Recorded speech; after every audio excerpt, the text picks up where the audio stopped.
These men are members of the KGB working in North America. This man is an illegal, a spy trained in Moscow and sent to the United States. This man is a defector from Cuban intelligence, living in hiding under constant threat of death. This man ran operations against the West from Czechoslovakia. This man was trained by the most sinister department of the KGB and sent to North America. All of them received their orders from here, number 2 Dzerzhinsky Square in Moscow. This is the headquarters of the KGB. From here, the KGB continues to carry out the mandate given to the secret police by Lenin, who said it was to be the sword and shield of the revolution, the offense and defense of Soviet aims throughout the world. Lubyanka prison is the center of the vast KGB bureaucracy directly responsible to the Politburo for its operations against the West.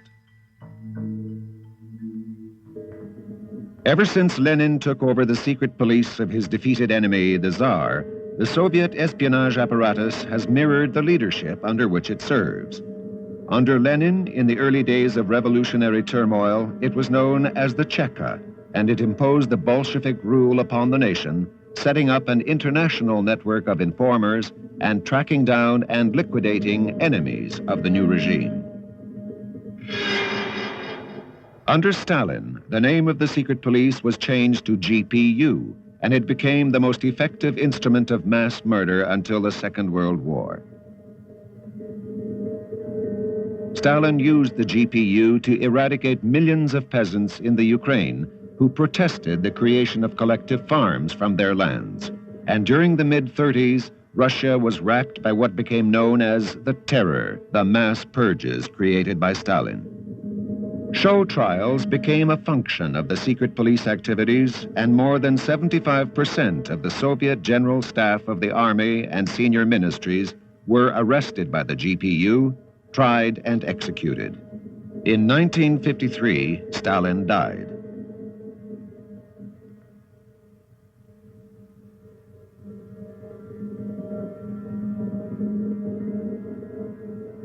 It was appropriate that the small band of survivors at the top of the communist hierarchy quickly arrested one of their own, Lavrenti Beria, the ambitious and coldly ruthless head of the secret police, which by then had become known as the NKVD. It was Beria who had presided over the purges ordered by Stalin. He himself was executed. In 1955, Nikita Khrushchev took full power. The secret police became known as the KGB. Under Khrushchev and his successors, the KGB looked increasingly outward to espionage and intelligence activities in the rest of the world. In the past decade, it has become a vanguard element of Soviet expansion and activities throughout the Third World, Western Europe, and North America. The KGB has become a massive bureaucracy reporting directly to the Politburo, the select body that runs the Soviet Union. Its functions are tied to the International Department, which runs and finances both communist and non-communist organizations in other countries, and to the Ministry of Defense, with whom it shares espionage activities in other nations. The KGB is organized into chief directorates.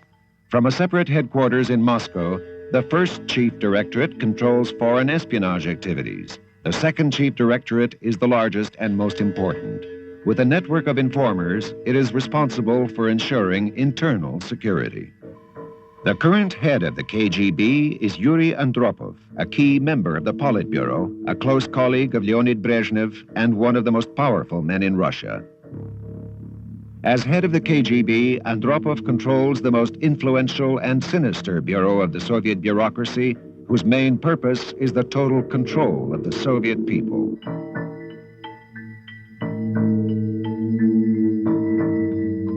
For North America, the activities of the first chief directorate are divided into departments which carry out a wide range of activities from Soviet establishments located across the continent.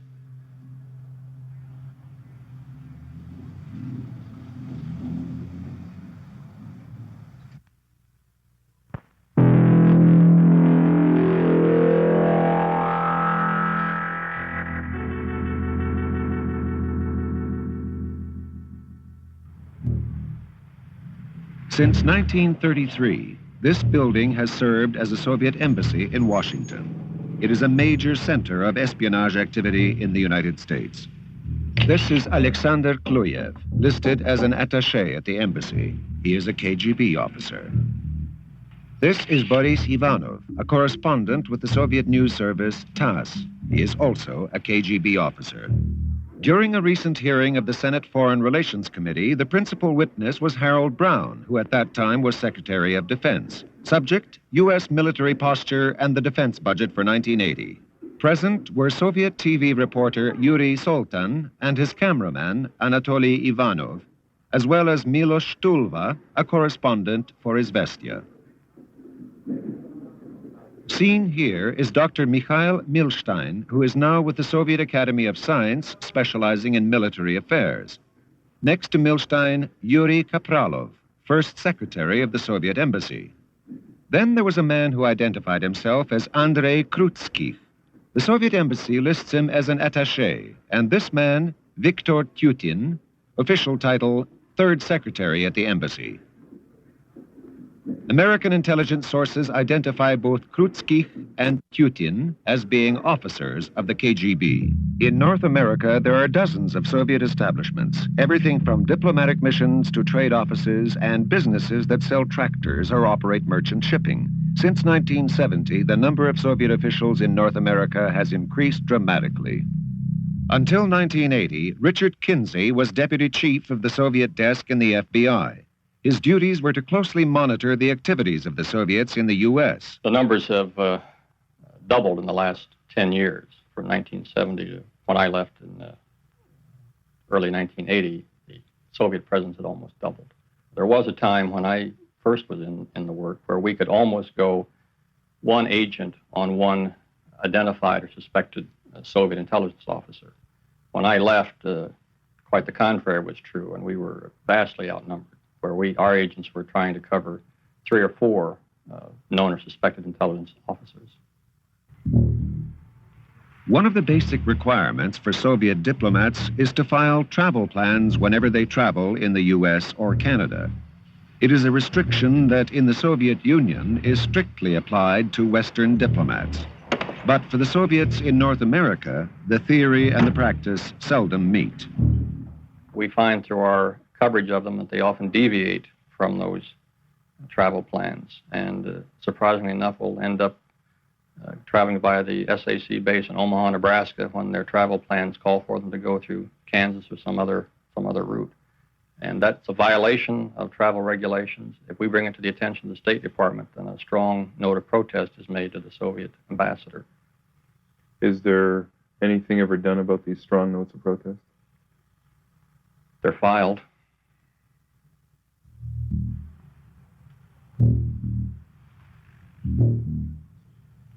The Soviet embassy in Washington is also distinctive for another type of spying operation. On the roof is a large antenna that appears harmless, but is used to electronically eavesdrop on telephone conversations in the Washington area. 1/3 of all local calls and most long-distance calls are transmitted by microwave, which can be plucked from the air by these Soviet antennae. Literally millions of calls are recorded and put through computers, which are programmed to listen for certain key words or are activated by the phone numbers of people who are of interest to the Soviets. In 1972, while negotiating a purchase of surplus grain from the United States, the Soviet embassy used its telephone intercept capability to eavesdrop on conversations between the U.S. Department of Agriculture and grain dealers in the Midwest. Because the Soviets were able to acquire inside information about the U.S. bargaining position, they were able to outmaneuver the U.S. negotiators and sign a long-term contract for a record amount of grain at very low prices. Crop failures the next year in the U.S. drove consumer prices upwards, but the Soviets were able to continue buying grain at the low prices they had negotiated the previous year. In San Francisco, the Soviet consulate houses sophisticated electronic equipment and occupies a commanding position overlooking San Francisco Bay. Our investigations determined that many of those antennae were in such a position that they had the capability of doing microwave intercept in Silicon Valley. About an hour's drive south of San Francisco is the area that has come to be known as Silicon Valley. It is perhaps the most highly concentrated area of modern technology and research in the United States. Its products include microcomputers, silicon chips, and fiber optics, all vital component parts of military hardware. The San Francisco consulate has also provided the Soviets with an easy access to U.S. military establishments on the West Coast. For example, by observing the Polaris submarines being refitted in clear view of a nearby seafood restaurant frequented by the Soviets, the numbers of American submarines then at sea can be determined. In the Canadian capital, the Soviet embassy is also equipped with antennae. However, the most visible microwave intercept equipment is not on the Soviet roof, but nearby on the roof of the Polish embassy. It is the Eastern Bloc nations, the Poles, the Czechs, and the East Germans that play an important part in the game of espionage. William Kelly is the former head of the RCMP Security Service. Intelligence services of bloc countries allegedly work independently of each other. But that isn't true. They work very closely with each other and under the dominance of the Russian KGB. There was a time when it was felt that the KGB were too well known around external affairs, and they didn't think that the reception they'd receive would be the best. So they wanted to naturally recruit or penetrate, and they decided that the Hungarians could do the job under the circumstances better than they could. Developing countries make. Ladislav Bittman was a deputy director of Czech intelligence at the time he fled to the West. Because there are many people who are afraid to get in touch, to be associated with a Soviet diplomat, for example, who is an intelligence officer and uses the diplomatic power in most cases. But they don't hesitate to develop a very friendly contact with a Czech diplomat or a Polish diplomat or an East German diplomat, because they think what the representatives of these small countries can do. And they don't realize that they do basically the same job, only under a different color, but... How closely allied were you with the Soviet intelligence, say? They know everything that the Czechoslovak or any other satellite service does. On the east coast of America, on Long Island, is another Soviet diplomatic residence. It is an estate near the town of Glen Cove, which serves as a weekend and summer retreat for Soviet officials of the nearby United Nations. Soviet citizen Arkady Shevchenko often stayed there while he was the Undersecretary General of the UN. And all the top floors of the building are full of the sophisticated equipment for to intercept all the conversation, telephone conversation, or anything which is going on around the area.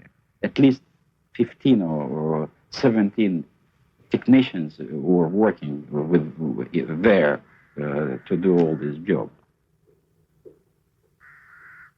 The estate at Glen Cove and the electronic monitoring equipment jammed into it also represent an interesting geographic choice by the Soviets. I might point out that the estate, while it's located somewhat north of the establishment, is very close to Grumman Aircraft Factory, which is one of the United States' main builders of sophisticated warplanes. And it's sort of midway between the main plant and a testing facility that Grumman has further out on the island. And those antennae are pointed toward both facilities. The newest Soviet residence in New York is a building in the Riverdale section of the Bronx. They got permission to build on one of the highest sites in New York City. Situated at an elevation that permits interception of phone messages over the widest possible area. Yet back in Washington, the Soviets were not pleased with the location of their embassy, so they asked for and again were granted permission to build on another site at the corner of Belmont and Wisconsin Avenue.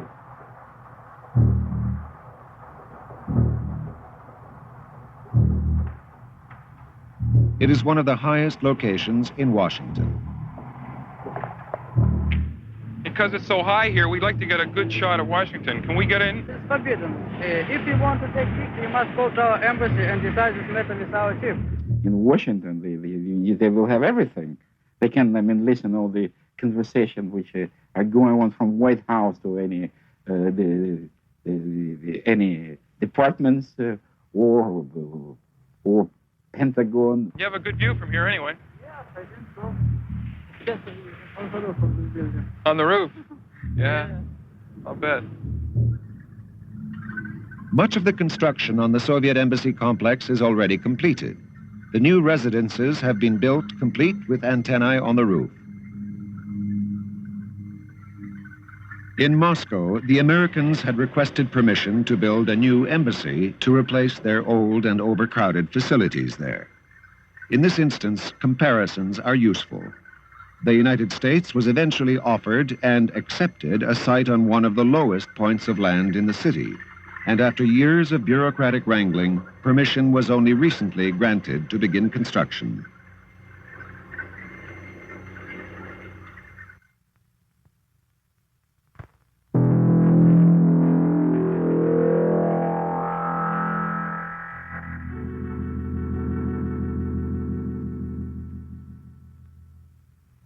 In the United States, there is one place that is more important for the KGB than even the embassy or its consulates. How important is the United Nations to the Soviets in terms of espionage? It's a nest of spies. The KGB operations in the UN are controlled by the First Department of the First Chief Directorate of the KGB. This department directs all operations against the United States and Canada. The officers of the department operate from the embassies and consulates. Operations are also run from the UN itself, where over 500 Soviets work. The UN was formed to provide a forum for dialogue between the nations of the world. Each country sends its ambassadors and their staffs to the debates which occur in the General Assembly and Security Council. Awarded diplomatic status, their representatives live in the equivalent of embassies in New York City and are expected to represent their country's interests. But in the Secretariat building are the international civil servants without diplomatic status. They are expected to be rigorously non-partisan in their administration of the UN's various departments and worldwide programs. In 1978, one of the most important Soviet defections to the West occurred. Arkady Shevchenko, who was the Under-Secretary General of the United Nations, stunned his Soviet colleagues. As the highest-ranking Soviet in the UN Secretariat, Shevchenko had knowledge of extensive Soviet espionage activities in the United States. So serious was the defection that two of the Soviet Union's highest-ranking ambassadors, Dobrynin and Trianovsky, demanded a meeting with Shevchenko and his U.S. lawyer. This is the first broadcast of a tape recorded at that meeting. Ambassador Dobrynin reveals that Shevchenko was privy to Soviet state secrets, even though he was supposedly an impartial UN civil servant. That he read top secret documents in his mission. Up till the last day when he left, it showed that there was no surveillance. He gave me copies of this letter. He refers to what he read, a betrayal of the ideals of the October Revolution, which is taking place now in the USSR. The monstrous abuses carried on by the KGB compel me to take the decision to renounce my membership in the CPSU, etc. That naturally leads one to think that he's in some abnormal state, because a normal person or one acting at his free will cannot make these explanations. There was no need for him to stay in the Foreign Service for 30 years or 20 years, and then finally find out that he disagrees with the fruits of the October Revolution. The United Nations Secretariat gives so many advantages for the KGB to penetrate actually almost all aspects of the American life, because they, unlike diplomats, go and travel across the country freely. They even should not, under no obligation, to notify the State Department or the American mission about their travel trips or participation anywhere. Probably the most active intelligence gathering functions are carried out by Soviets assigned to the United Nations. I say that for a number of reasons, primarily that UN employees also have total freedom of movement throughout the United States. It's a golden mine for the Soviet Union. It's so easy to have such a huge number of the people involved in the intelligence activity. My estimate would be that the people who are working for the Soviet intelligence in general in New York, about 300 or 350 persons engaged in all these activities. In theory, the employees are there to carry out the ideals and humanitarian causes of the United Nations and run the bureaucratic machinery. But Shevchenko quickly discovered that even though he was one of the United Nations' highest-ranking bureaucrats and the head of his department, the orders came from the KGB. I had in my department 13 Soviets, and at least 7 of them were professional KGB officers, because they didn't do anything. They didn't work in my department. They didn't receive orders from me as the head of the department. They received the orders from their bosses in the mission, from the KGB resident. This man was one of those Soviets working for Shevchenko. His name is Valdek Enger. He was placed in Shevchenko's department not by the normal UN hiring practices, but by the KGB resident or senior officer in New York City who requested Shevchenko's help in placing the spy in the United Nations. I agreed with that, but I think it was a mistake because it was very difficult to get rid of him later. Because he transformed my office into a kind of a center of gathering all these KGB guys and collecting all these materials and all the things. And he didn't do anything at all. Whenever I asked him to do something for the department or for the secretariat or to write something for me, he was always reluctant or absent. Or have this bunch of his KGB guys in my office. I was mad about this situation. Here, Enger is asking a U.S. naval commander to pass on secret documents. Yes, Jim? Oh, yes. Okay. Fine, thanks. Do you have the stuff? Yes, I do. You do. Okay, Ed. Now, you know what? Proceed now to the south. And just after the Essex Toll Plaza, Yeah? you'll see the phone booth. Public phone booth. Mm-hmm. Now, the second phone booth from the right, if you look at in front of you, after the booth. Just under the shelf, you'll see the small box, okay? Okay. As always. And follow the instructions completely, and you'll find everything there, all right? Okay. Okay. Right, I'll talk to you later. Mm-hmm. Bye. Okay, bye-bye. The head of the KGB operating out of the Soviet mission to the United Nations has been identified by Shevchenko as V. Kazakov. Within the UN, the Soviets are also able to exert influence. Viktor Lesyovsky is a KGB officer who occupies the post of Special Assistant to the Secretary General in the United Nations. He chooses the speakers for the debates in the General Assembly. Vasily Solodonnikov is another KGB officer who served as a senior secretariat official. A man who served with Solodonnikov at the International Relations Institute in Moscow was Igor Glagolev, who was an advisor to the Politburo before he defected to the West. Yes, they were high-ranking members of the KGB. They were not, people who were used by the KGB, because KGB can use, many people without their knowledge. But they were just regular agents of the KGB. And the trouble is that they control the staff of the United Nations. Permanently. Always. Solodonnikov was an advisor to Joshua Nkomo and other rebel leaders during the war in Zimbabwe-Rhodesia. He is now a key formulator of Soviet policy in Africa and is their ambassador to Zambia. Later on, he was assistant to the Secretary General, and later on he was director of the Institute of Africa.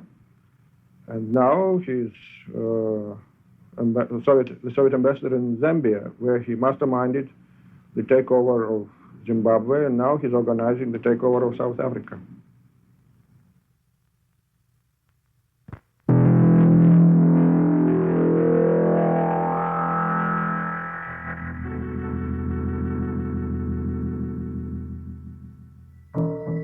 Noel Field joined the State Department as a Foreign Service officer in 1926. During the 1930s, he became a Soviet agent. Lawrence Duggan was head of the Latin American desk of the State Department and was a political advisor to the Secretary of State. He, too, was a Soviet agent. Both Duggan and Field were brought into a Soviet espionage ring by the same recruiter, a woman of amazing persuasiveness. I got them Noel Field. And I got them Larry Duggan. And I got them all, sort of small fry, like Ryan, and, technical personnel, several women that were mail drops, and so on and so forth. And it was always done, for example, with women, it was mostly done with sex. I would always send somebody who was handsome, and they generally went to bed with whatever it was, and it worked. During the 1930s, Haida Massing was Soviet espionage's most effective recruiting agent in America. This is her only television interview, filmed shortly before her death in 1981. During the 1920s, she married into the Communist Party in Europe, falling in love with its intrigue and fellowship. Her first husband was Gerhard Eisler, a top official of the Communist international espionage arm, the Comintern. When you were 17 and you joined the Communist Party, or became a member of that Yes. circle, was it an emotional rather than a political conversion? Only emotional, not political at all. Didn't understand a thing about politics. As I said, I would have understood this one sentence. It is a theory, an ideology, which has as its aim a better life for all. Well, that was good enough for me, better life for all. I'm amongst all. But that was as political as it was. Otherwise, it was emotional. I married into the party. But for somebody who didn't understand it, you became one of their most effective operators. Later, much, much, much later. Much later, when I understood much more, and when really my effectiveness is so closely married, connected to fascism. I was effective because there was fascism, and fascism had to be fought. It took me a long time, and I didn't want to realize it, that actually I was not fighting fascism. It was all baloney. The Russians used me. But to admit that to yourself is, of course, very degrading, self-degrading. You hesitate very much to do that. So for a long time, I pretended that I believed that this is the way to fight fascism, and I acted it out. Okay, well, let's go into some of the areas where you were very successful. You came over to America in the early 1930s. What did you do, and how did you get into that circle where you could operate effectively? Well, first of all, when I came, I knew people. You see, I knew people. I'd met people in Moscow. I'd met many Americans in Moscow. I was a functionary. For example, I was called on by the Comintern to entertain important Americans when they came to Moscow. So I had connections, personal connections. The connections were with those in the American government. So Haida Massing, closely controlled by the Russians, working in New York City, and armed with a sharp wit and a fierce determination, went on to recruit Lawrence Duggan, one of the senior members of the U.S. State Department. You know, the thing that is so interesting is it wasn't difficult. I called him because he was a friend of Noel Field, and said that I wanted to see him. And I went into the State Department, into his room, and we made an appointment. And I approached him directly, hard. Larry, I said, I needn't tell you about fascism. You know it all. You know it better than I, because you see all the material I don't see. We want your help. Will you help us? And he said, yes. I have certain conditions, but yes, I will help you. Now, I will give you all the material that I think might be of interest to you and the Russians. He knew immediately who I was. He was nobody's fool. And only I will not give you the material per se. I will dictate it to somebody, and the somebody has to be English speaking and a very good shorthand. There it was. I couldn't believe it. While recruiting Noel Field, Haida Massing uncovered another Soviet spy ring in Washington, of which she had been unaware. I had worked on Noel Field for a long time. I had listened to Wagner, which I hate. I had read Freud, which I dislike, and discussed fine points of Freud with him, really lying in my teeth. And because I wanted him. I wanted to do a good job. And I also liked the family. I liked her better than him. He was a little bit, although he was rather good looking, very tall and very sort of gentlemanlike, to me he was a little bit unappetizing. It must have been a body smell. I don't know what it was, but anyhow, I liked her better. She was also more honest. She was a little dumb. And one day, I said, Noel, it's about time that you have more or less agreed that you will work with me. Now, I think we ought to start. And he said, Haida, I wanted to tell you this, and I hesitated because I know it will upset you, but I have decided that I will not work with you, but I would rather work with somebody who does exactly the same thing you do, who is, however, with me in the same department. And it would be so much easier technically to convey whatever I have to give to this person. And I said, who is this person? Of course, terrified. Here was my investment of 1 year studying Wagner and Freud for that. Anyhow, I said, who is this man? And he said, I don't think you know him. His name is Alger Hiss. He was an advisor to President Roosevelt at the crucial Yalta Conference and was the man who flew to Washington with the historic charter documents of the United Nations Organizing Conference in San Francisco, where he had served as temporary Secretary General. Alger Hiss was a rising star in the State Department and director of the Office of Special Political Affairs. He was never far from center stage. After allegations were made of his communist activities, he appeared before the House Un-American Activities Committee. I am not and never have been a member of the Communist Party. Throughout 2 famous trials and a conviction for perjury, he has steadfastly proclaimed his innocence. And today there is a strong lobby in the United States to overturn his convictions. Things Mr. Chambers charged, except that I knew him briefly. Were you ever a communist? No. This man's memory is rather different. Nathaniel Weil was a member of the same Communist Party cell as Alger Hiss. I want to ask you if you ever met Alger Hiss. Oh, yes, about 30 times or so, 30 or 40. Under what circumstances? Well, I'm speaking about, you see, the cell met every week. And attendance was a duty to be taken very seriously.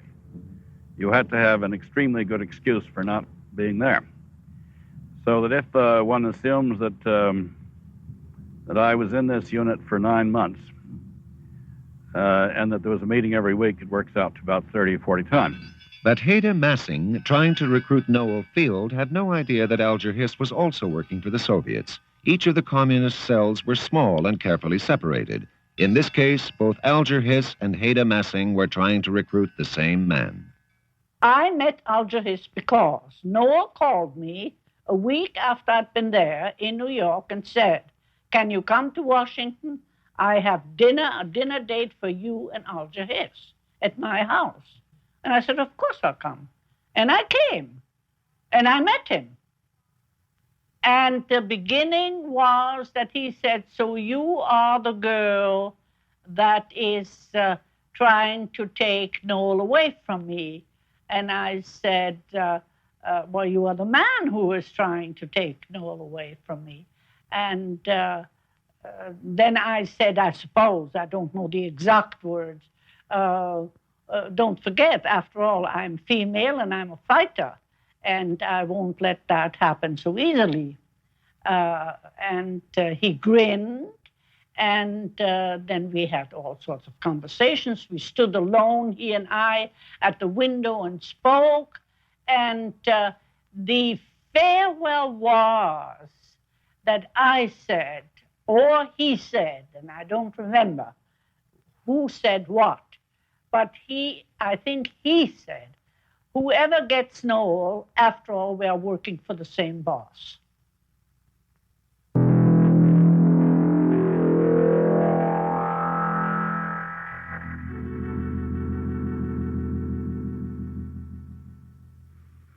More than 90% communist agents are blackmailed. These people are not ideological supporters, but they are brutally blackmailed. Was this what you looked for when you were in the Czech intelligence? Yeah, An ability to blackmail people? That's right, yeah. Like that you were forcibly trapped. And we know the way that you were trapped, it was a homosexual entrapment, that you were entrapped, in which the Czechs got you. This is correct, right? This man was blackmailed while on embassy duty in Prague, Czechoslovakia. As an Air Force cipher clerk, he was in a position to seriously compromise NATO readiness secrets. It was a stupid thing to do, and I did it. I got caught doing it by somebody that shouldn't have, or well, shouldn't have. I've gone through this rigmarole for over a year after we left Prague. I haven't heard from anybody since that time. Most Americans are very naive, politically very naive. And so I think it's, in many cases, very easy for communist intelligence officers to get in touch with important Americans, to seduce them in one way or another, and later to blackmail them. I was not contacted in Czechoslovakia until about a month or two before I ever left the country. When you say contacted, you're contacted by the Czechs. By the Czech intelligence service. Well, I don't know who they were. I'm just saying I was contacted. Yeah. You know, but I assumed that they had to be there. What do you mean when you say contacted? What form did that contact take? It was just a meeting on the street. Of a man just walked up to you? And what did this man say? Well, he indicated that they had had photographs of me, and you know, that he would contact me at some future date.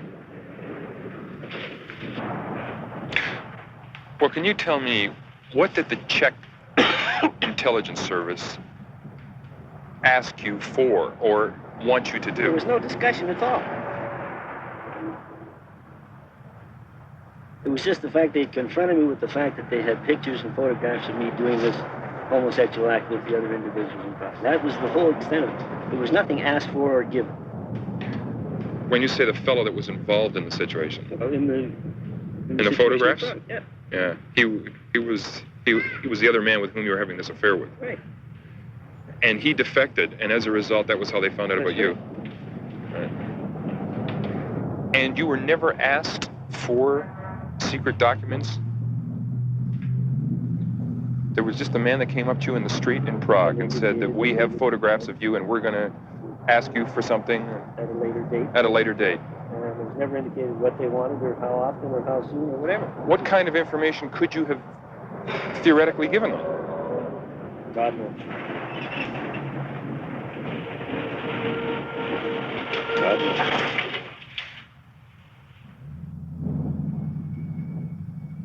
In Moscow, the KGB targets not only low-ranking officials. Sometimes their blackmail extends right to the top. John Watkins was the Canadian ambassador to the Soviet Union in the late 50s when he was targeted for recruitment. Two KGB defectors, Nosenko and Golitsyn, have revealed that Watkins was under KGB control, but the story has never before received official confirmation. William Kelly is the former head of the RCMP Security Service. They knew he was a homosexual. He knew that they knew he was a homosexual. Well, are you saying that he was being blackmailed by them? In a kind of a way, yes. That he knew that they could embarrass him if he didn't cooperate. While in the Soviet Union, Lester B. Pearson, later to become Canadian Prime Minister, and John Watkins met with Khrushchev at his dacha on the Crimean Sea. The meetings were arranged by the Soviets to increase Watkins' prestige in Pearson's eyes and to speed his promotion to positions with access to sensitive information.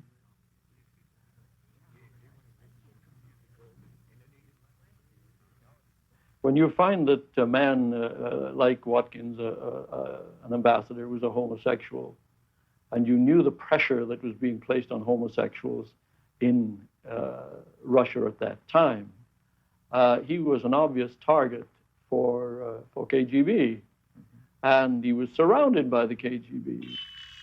Watkins' handler was Anatoly Gorsky, alias Professor Nikitin, who had controlled the Soviet agents Philby, McLean, Burgess, and Blunt in Britain. Soon after Pearson's visit, Watkins was transferred back to Ottawa as Assistant Undersecretary of External Affairs.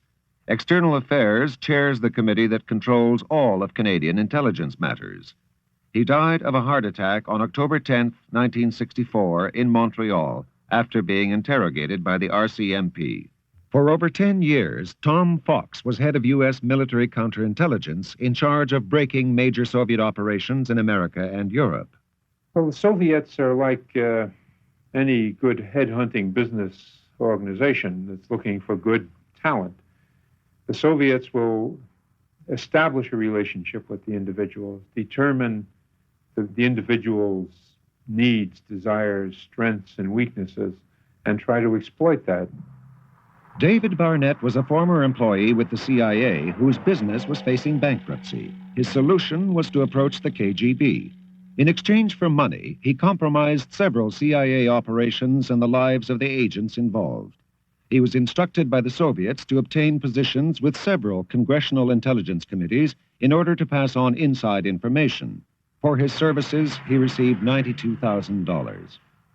But the Soviets used subtler methods for recruiting. At the time when he was a congressional assistant with access to U.S. naval readiness secrets, Jim Kappas was approached by a Soviet official offering him the opportunity to write articles for a leading Soviet press agency. And I, as a staff member, had access to most of the classified materials that might have been presented to the committee from time to time. How were the approaches first made? Initially, it was strictly social. Later, of course, the meetings were arranged. They were arranged for just the two of us. They were arranged at primarily at bars. What exactly did he suggest you should do in the beginning? He suggested that I write articles for him, theoretically to be translated and published in the Novosti Press, which is a Soviet press service.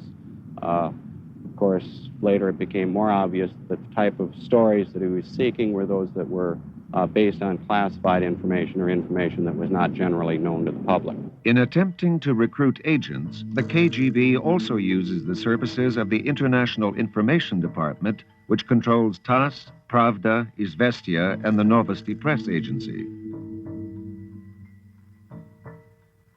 A man who is familiar with the procedures of recruitment is Yuri Bezminov, who served with Novosti in India before defecting to the West. Because during my 12 years with Novosti, it was quite clear to me that about 70 to 80, it's hard to count, percent of the Novosti employees are at the same time either full-time officers of the KGB or part-time co-opted agents like myself when I was working for the Novosti. For Soviets like Yuri Bezminov or Carlo Tuomi, an illegal sent to America to recruit agents, The methods of recruitment are deceptively easy. How do you recruit somebody? You recruit them by establishing a friendship, but you don't recruit them as a Soviet spy. You're supposedly working for some corporation which is interested in the trade secrets of a competing corporation. Or maybe you're asking information on behalf of a friend who's writing a technical book. Was this what you were told in Moscow, that you should not say that you're working for the Soviets, that you should work for a company or... Right. You come out as a Soviet intelligence agent only when you recruit the person on ideological basis. In the 1930s, no one was more successful in recruiting young Americans than Haida Massing. She recruited at the highest levels of government and discovered that the ideological approach worked best with the privileged in America. It would be almost impossible to recruit the working class. Almost impossible. Of America? Yeah. But it would be easy to recruit the intellectual and middle class. But what does the Communist Party have to offer the elite? Great ideas. The freedom of all times. Marxism, a different economical system, thoughts, new medical experiments, the world. You see, the Soviet Union has never changed its goal, never. You know, its goal as a phrase. It still wants to dominate the world. You know that. It has never changed that.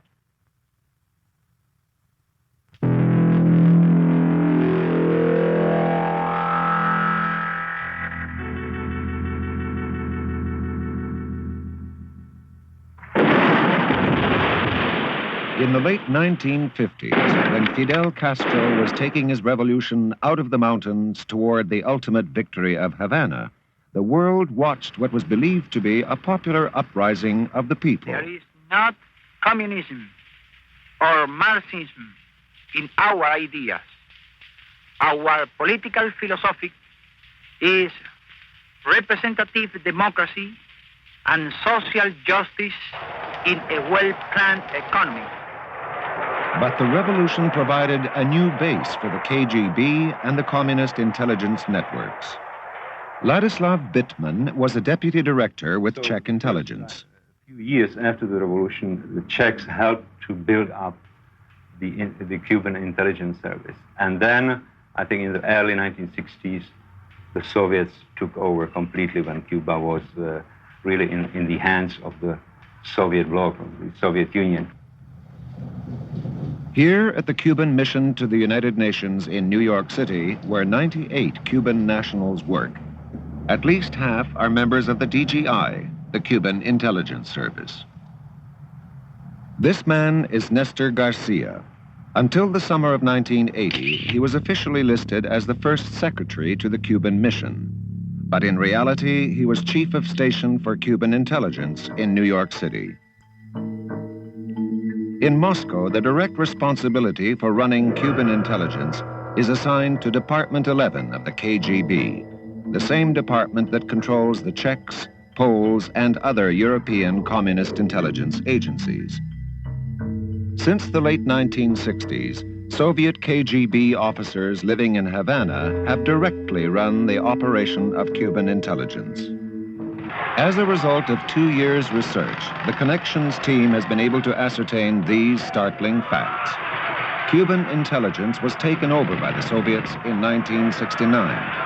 At that time, it became and has remained totally financed and controlled by the KGB. Now living in hiding, this man is the highest-ranking Cuban officer to defect to the United States. This is the first known television interview that a DGI officer has given. In Moscow, I was trained in recruiting of agents, in infiltrating the CIA, in counterintelligence. Was all your training directed at the United States? All your training in Moscow directed at the United States? Even if the work dealt with operations in Italy, France, England, Canada, it was ultimately directed against the United States. In the case of a plan of sabotage against an American embassy, the physical layout of the plant had to be known. Was there any other installations than embassies that were looked at for sabotage? Sí, todas las grandes compañías. All the big American companies. Since the late 1960s, General Semenov of the KGB has controlled the DGI from Havana for the Soviets. General Simonov, the Soviet chief, would be the one who would give the order. So the Russians controlled Cuban intelligence, actually controlled? Totally and absolutely. The second most important base of Cuban intelligence in North America is the Cuban consulate in Montreal. From here and other Cuban diplomatic missions, the DGI conducts intelligence and espionage operations through a spy network designed to increase the KGB's penetration of North American life.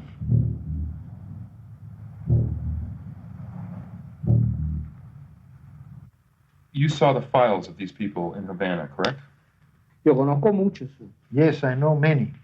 Were they working, for instance, trying to get defense secrets from America? Definitivamente. Yes, definitely so. What else? ¿Qué otra cosa? Información política. Political information, economic information, leftist movements in the United States, on the blacks. Información sobre las plantas de... Industrial plants of the United States, like power plants and so on and so forth. Why would they be interested in power plants? This information is necessary to the Soviets. This former DGI officer was shown the official list of the 12 Cubans stationed in Washington at the Cuban Interest Section. How many on that list do you know as being in intelligence? Four. There are 4 on that list. Certainly. Certainly. Have you ever heard of a Mr. Ricardo Escartin? Sí, oficial de inteligencia. He's an intelligence officer. How about Mr. Juan Carbonell? Juan Carbonell es otro oficial de inteligencia. Juan Carbonell is another intelligence officer who was in Jamaica. Jeju Arbalea? También. Also. Mr. Martinez? Sí, ese es otro oficial de inteligencia. Yes, this is another officer of the DGI. 6 months after this interview, Ricardo Escartin was expelled from the U.S. for espionage activities. But the other DGI officers, Carbonell, Arbolea, and Martinez, are still operating in Washington.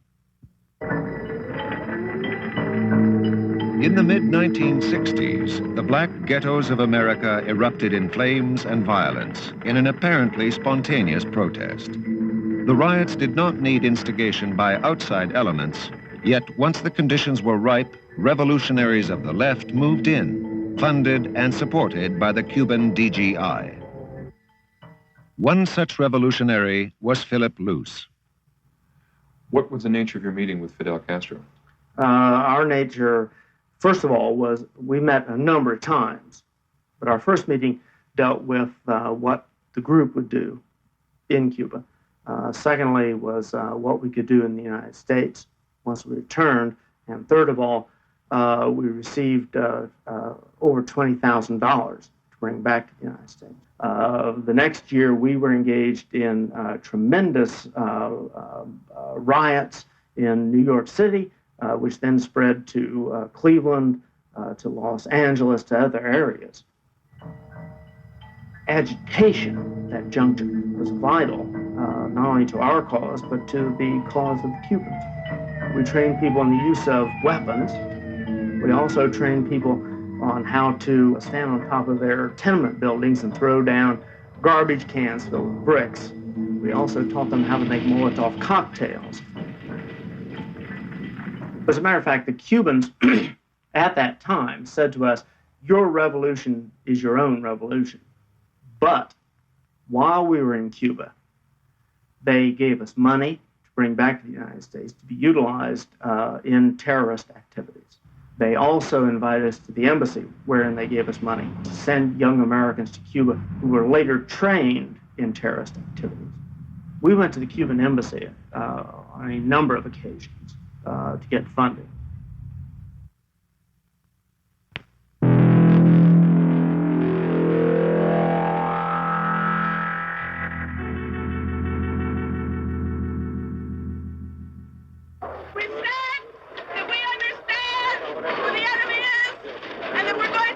In the 1960s, Bernardine Dohrn was one of the leaders of the violent radical group known as the Weathermen. On December 3, 1980, in Chicago, Bernardine Dohrn surrendered after 10 years in hiding. With her was another weatherman, Bill Ayers, with whom she had been living. They held a press conference and stated their continued commitment to radical change. Resistance by every means necessary is happening and will continue to happen within the United States as well as around the world, and I remain committed to the struggle ahead.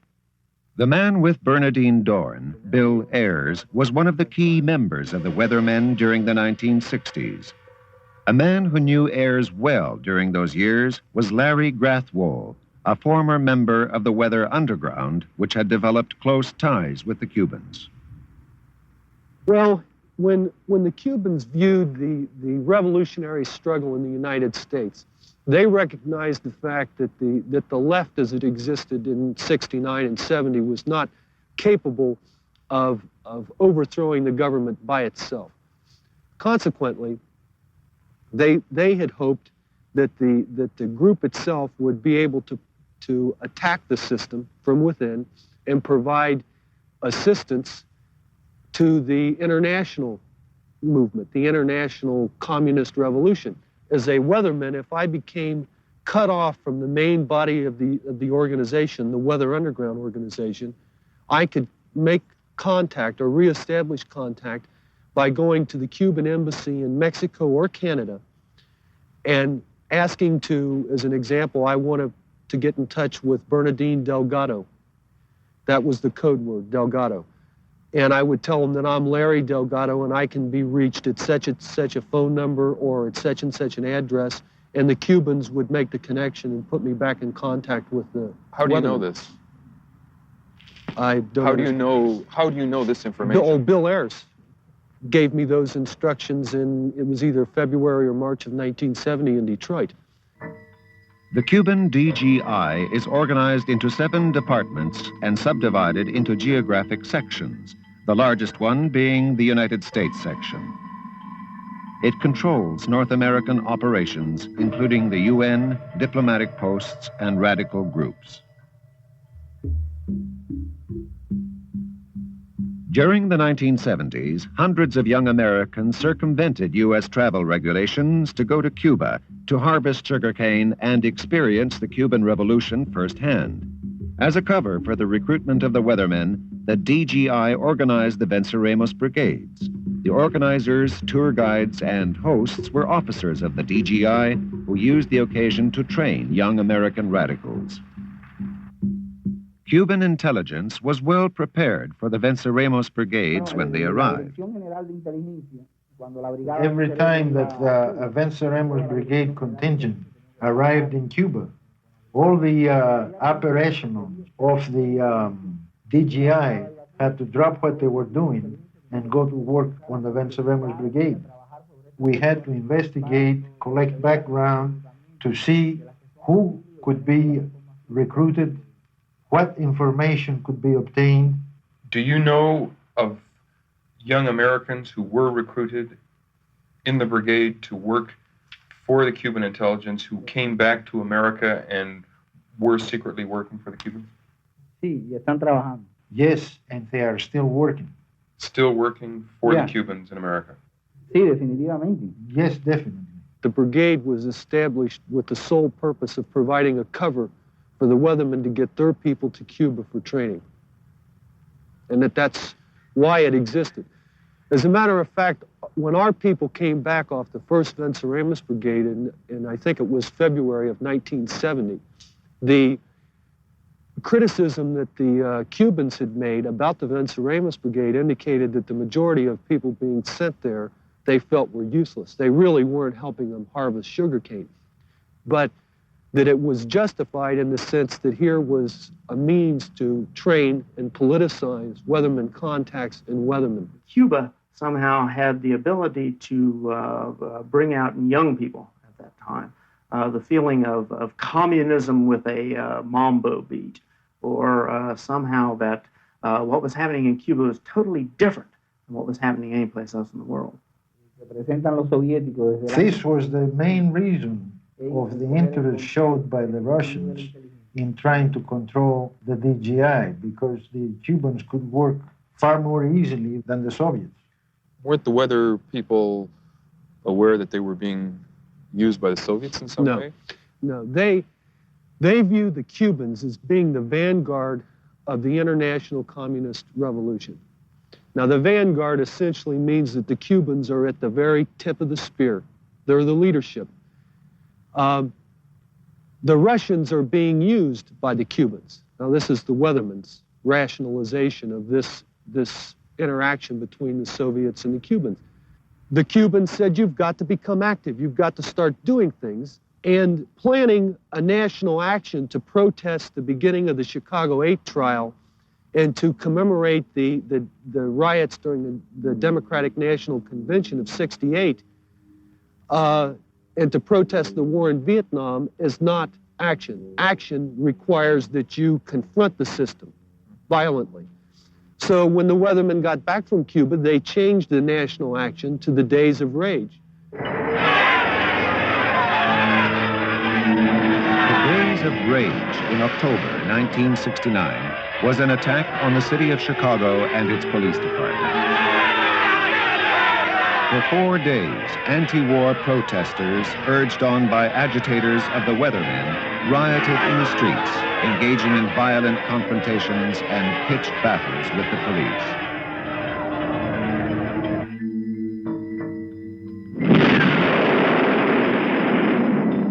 Quebec during the 1960s was rocked by terrorist bombings and confrontations between the police and French-Canadian separatist demonstrators supporting the FLQ. DGI contacts within revolutionary organizations like the FLQ had built an international terrorist ring. It was late March or early April of 1970. I was in Buffalo, New York. The FOCO there consisted of 5 people. Bill Ayers and Naomi Jaffe were 2 of those people. Bill and Naomi left and went to Canada. Where at in Canada, I don't know, to meet with members of the Quebec Liberation Front with the objective of establishing closer ties with them and cooperating in actions, if possible, on both sides of the border. And they also received, it was either $2,000 or $3,000 from the Quebec Liberation Front that had been sent from Cuba for the weathermen. There was an attempt in 1965 by a group of blacks who had gone to Cuba under my auspices to blow up the Statue of Liberty. The Black Liberation Front, which had been formed in Cuba in 1964, was the prime mover behind this plot. The bombing was prevented, however, when the police recovered the explosives from their hiding place in the Bronx. Amongst those arrested was Michel Duclos, a member of the French-Canadian separatist organization which provided the explosives to the Cuban-trained extremists. She pleaded guilty to illegally transporting dynamite. We know that the Weatherman Underground organization went to Cuba and utilized the same kinds of techniques that we utilized. These people did engage in direct bombing and killing in the United States. So I fear it. And yet, most of them haven't been heard from for a long, long time. That's right, but they're still out there. They're underground. And the question is, over a long period of time, what does it take to activate them?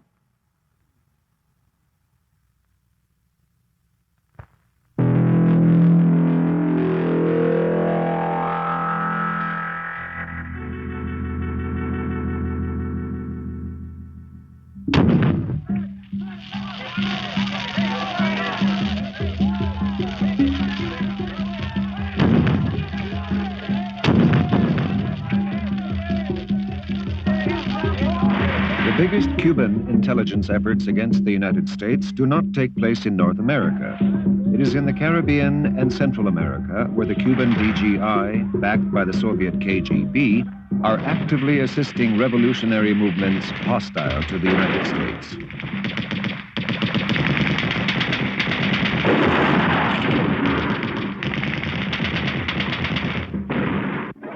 Jamaica, united we will win. Cuba, Jamaica, united we will win. Cuba, Jamaica. In 1978, the government of the Caribbean island of Grenada was replaced by a Marxist regime led by Morris Bishop. The government of the criminal dictator Eric M. Gary has been overthrown. All police stations are hereby ordered to put up a white flag as a symbol of surrender. One by one, the governments that have been called right-wing dictatorships are being attacked and replaced by left-wing dictatorships financed by the Cubans. Brother Morris Bishop, the long night of terror, the long night of repression and hardship has ended. In Grenada, one of the first acts of the new government was to bring in Cubans to build a new airport. The airport, like the island itself, has military importance to the Cubans and ultimately to the Soviets. Grenada's proximity to the Venezuelan and Middle Eastern oil tanker routes to the U.S. make it an important strategic location. And in Nicaragua, where the Sandinistas overthrew the regime of Anastasia Somoza, over 3,000 Cubans moved in immediately after the revolution. On the first anniversary of their takeover, the new government staged a celebration for visiting guests, like Fidel Castro, whose ambassadors to Nicaragua, Lopez Diaz, and to Grenada, Torres Rizo, are top DGI officers. One of the speakers was Morris Bishop of Grenada. In 1981, we will be able to speak not just of revolutionary Cuba. Ya podamos hablar no solo de la Cuba revolucionaria, not just of revolutionary Nicaragua, no solo de la Nicaragua revolucionaria, but also of revolutionary El Salvador, sino también de un El Salvador and revolutionary Guatemala, y de una Guatemala y un Honduras revolucionario. El Salvador, Guatemala, Puerto Rico. One after the other, the revolutionary movements of the islands and the Central American nations are being assisted by the Cubans, and behind them, the Soviets. Puerto Rico is an important area for Cuban activities. Electronically linked with Navy installations on the U.S. mainland, Puerto Rico is crucial as a submarine tracking base. Using top-secret undersea monitoring equipment, Americans are able to keep track of Soviet submarine actions on the entire Atlantic coastline.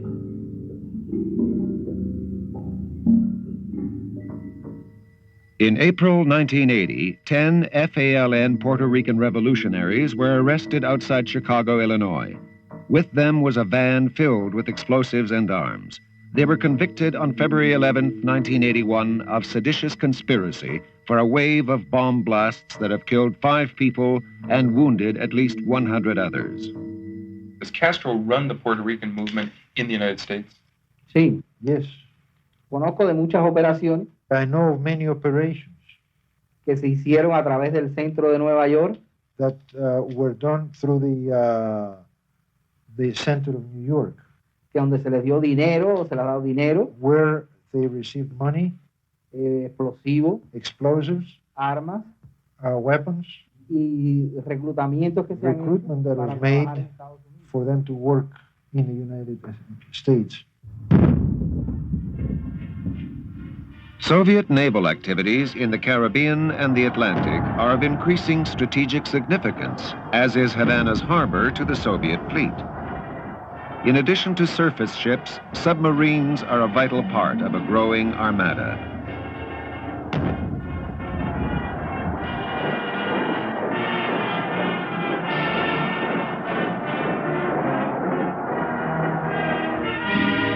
For submarines are hard to detect as they lie off America's shores armed with nuclear missiles.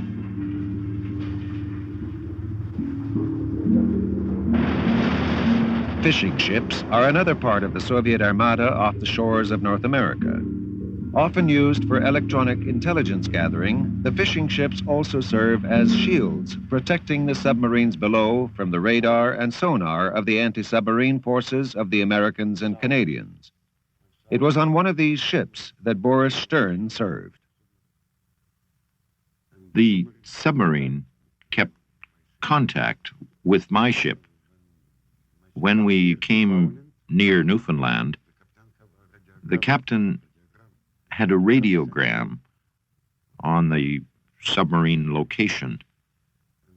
My ship, the fishing ship, covered the submarine from the airplanes above. These ships have also been used to provide Irish terrorists with arms.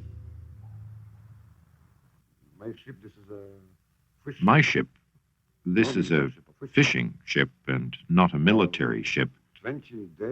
At 2 o'clock at night, as my ship came near Ireland, 2 boats with Irish people came to the ship, and the KGB officer on our boat, Misha Boulanger, gave them a very big box, we think, of arms.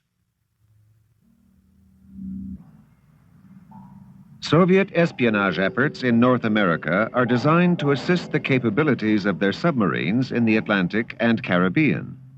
Some of these efforts have seemed trivial, yet the results are still affecting Canadian and American security. This Canadian civil servant was targeted by the KGB. He was at first offered small payments for unclassified information, but the promise of larger sums soon led to his acquiring more sensitive strategic documents, such as classified naval maps of old wrecks that lay on the bottom of the Atlantic along the Canadian coastline. William Kelly was head of the security service of the Royal Canadian Mounted Police at the time. Well, now, these maps were of extreme importance to the Russians, and particularly for their submarine commanders, because when there was the patrol boats of the Canadian Navy on the surface, the submarine would know it, and to avoid detection, that's all the submarine had to do was settle down alongside of a wreck, so that when the patrol boat above would make contact with some sounding device with the bottom of the ocean with some metal down there, he'd look on a map and he'd say, oh yes, this is just a wreck, and he'd move on, leaving the submarine to continue its patrol safely.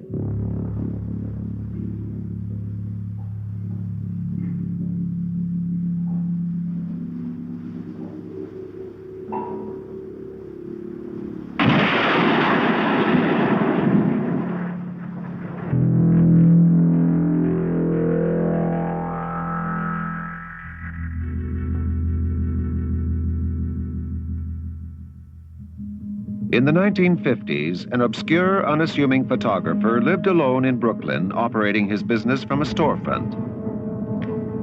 Rudolf Abel attracted little attention until it was revealed he headed a Soviet spy ring operating in America. He was caught and sentenced to 30 years in prison. Do you feel that you received a fair trial? I would refer that question to my attorney, Mr. Donovan. Our American system of trial by jury is the fairest system in the world.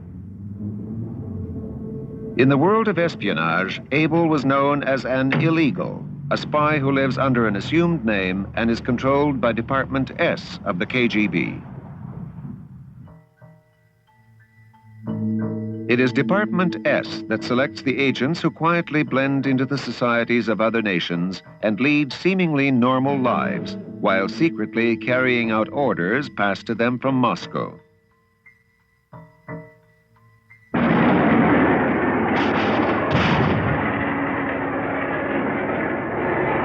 This is part of a television program about the Black Riots in America in 1968. It was produced by the Canadian Broadcasting Corporation. The end credits are interesting in that the sound man on the film crew, Rudy Herman, was a KGB illegal. He was Colonel Rudolf Hermann, whose cover story bears many similarities to that of Colonel Abel. Both men entered the U.S. through Canada, and both pursued careers in the film industry. Rudolf Hermann went first to Toronto, where he lived quietly with his family in a small house on Sutherland Avenue. He was ordered to take a job with the Canadian Broadcasting Corporation. In 1969, Colonel Hermann was ordered by Moscow to move from Toronto to New York and set up as a photographer while he organized his network of espionage in the United States. His appearance has been disguised and his voice electronically altered. Oh, yes. For the past 25 years, I was getting every weekend, on 2 days, a radio transmission.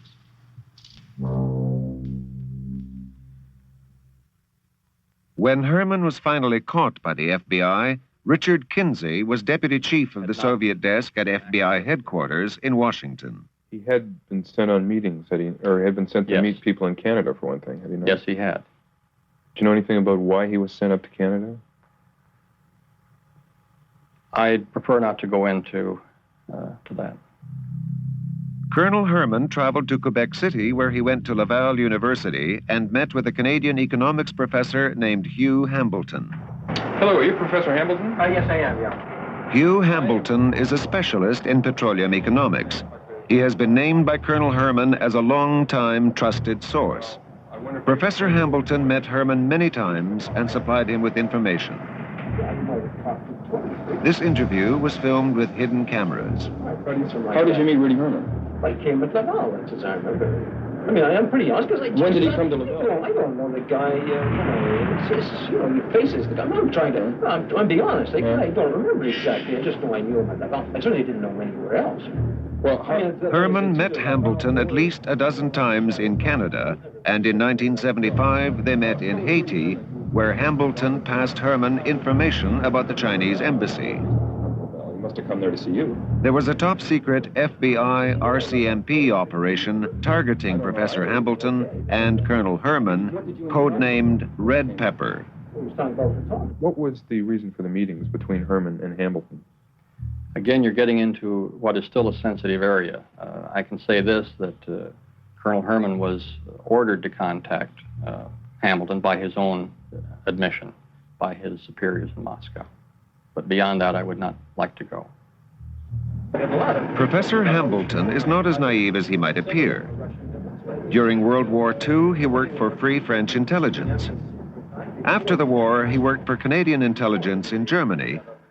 But then, in the late 1940s, he met in Ottawa with Vladimir Borodin, a senior recruiter for Soviet intelligence. I mean, you met Borodino in 48, did you not?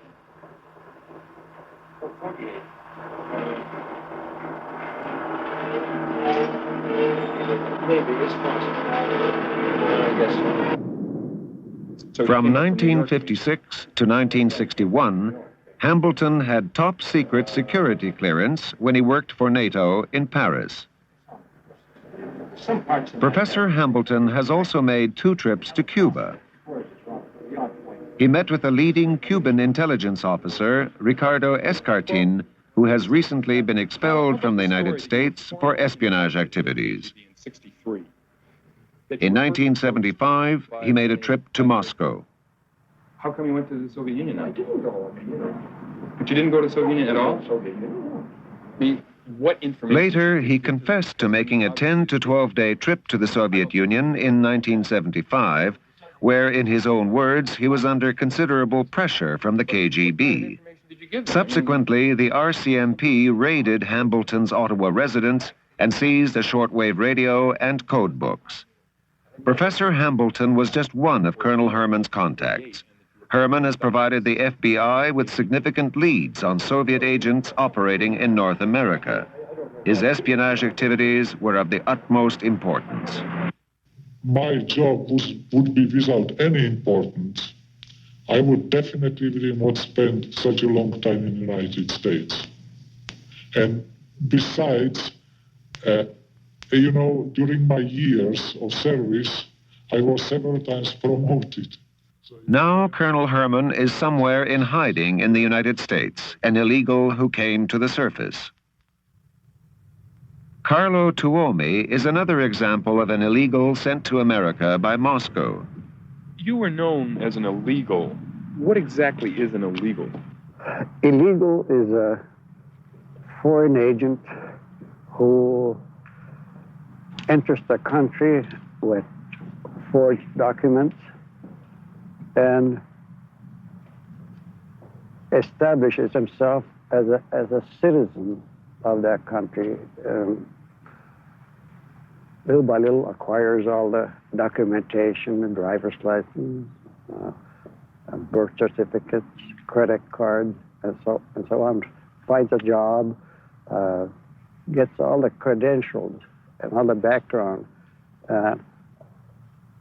future references as a bona fide citizen of that country. For instance, in this case... That's what happened to you, right? That's right. And you got all this from Moscow when you were trained as a spy at a spy school in Moscow? That's right. That's right. That was a major part of my schooling. In case of North America, Canada, and the United States, what is much more dangerous are the so-called illegals who are smuggled into these countries. That is, people who come here under a new identity, and they live as citizens of these countries, and they would start operating really in case of war between the Soviet Union and the United States, for example, or in the time of a very serious crisis when, for example, the diplomatic relations would be broken. In case of war, I would be, among other illegals, the only means by which the Soviet Union could get any military intelligence from the United States, because all their diplomatic means, all their open means would be cut off. And at the time you were with Czech intelligence, there were actually agents sent over here. Yes, that's right. Who were to just sit and wait. That's right, yeah. Very many. The Soviets used many routes to secretly place their illegals. The Soviet fishing fleets, which regularly stop at North American ports, have often provided the KGB with a secure means of landing their spies. Boris Stern was a photojournalist with the Soviet fishing fleet and recalls an incident he once witnessed. One time, we left a man in St. John's, Newfoundland. He had been kept in hiding on my boat. I thought, the other people on our boat thought, he was an illegal being dropped into Canada. You believe that this was a case of dropping a spy off in Canada? Yes. Within the KGB, there is another department which controls illegals. Department V conducts what are known within the KGB by the macabre description wet affairs, assassinations, sabotage, and other violent acts. It is the department that takes care of the dirty work of the KGB. Until he defected to the West, Arkady Shevchenko was the senior Soviet at the UN. That has been the department which operates in the secret, which is even unbelievable for the Soviet secret society. Have you ever known of any Department V people in North America? Yes, it was in New York, in the Soviet mission in New York in the middle of the 60s, and one of my friends who happened also to be working with the KGB, they told me, look, you know, this man looks so quiet, calm, and even respectable as someone. If you look at him, you would never believe that what he is really doing, and to what branch or to what department of the KGB he himself belonged. That is the most sinister thing in the world, which he is doing. This man was a member of Department V. He was trained in Moscow and sent to Canada, where explosives had already been hidden for his use. Well, then fine, let's do an interview. Okay, well... He refused to be interviewed. After months of work, the Norfolk Investigative Unit traced him to a small town where he now lives in hiding. You were in the KGB, and you were sent over to North America to engage in espionage acts, and you decided for one reason or another not to go through with this. And however, Sobotka was sent to Edmonton in Western Canada, where he spent 4 years working and acquiring all the credentials of a normal Canadian citizen. In 1965, the call came from Moscow. He was ordered to go to a Toronto suburb and observe a house and its occupants. The house was at the time inhabited by one of the most famous defectors of all, Igor Guzenko, who fled the Soviet embassy in 1945. His defection led to the uncovering of Soviet spy rings in North America and was a severe setback for Soviet espionage. 20 years after it occurred, Department V of the KGB was still sending its agents looking for him. If he comes so close, my life, of course, was very, very... And if I open door, incidentally, I never open door. Never open door in my house. Possibly went to the wrong house? I don't know, really don't know. So he could be my come in the wrong house or something, but I never myself opened door. Where we think Sobotka had been activated by KGB agent Oleg Komenko, who at the time was working as a counselor at the Soviet embassy in Ottawa and was traveling with the Russian Moiseyev Ballet on a North American tour. Strategically placed in Western Canada, Sobotka was ordered to plan, in the event of war, the destruction of the key refining and pumping stations that supply much of North America with its energy. Edmonton is also a center of top-secret cold weather testing for Canadian and American forces, and Sobotka was ordered to find all he could about these facilities. He had other important missions, one of which was to act as a link between Moscow and a KGB sabotage network in North America. I would presume it was no accident that you were sent out to Edmonton with oil refineries and all that sort of thing. It was not an accident you were sent there? No.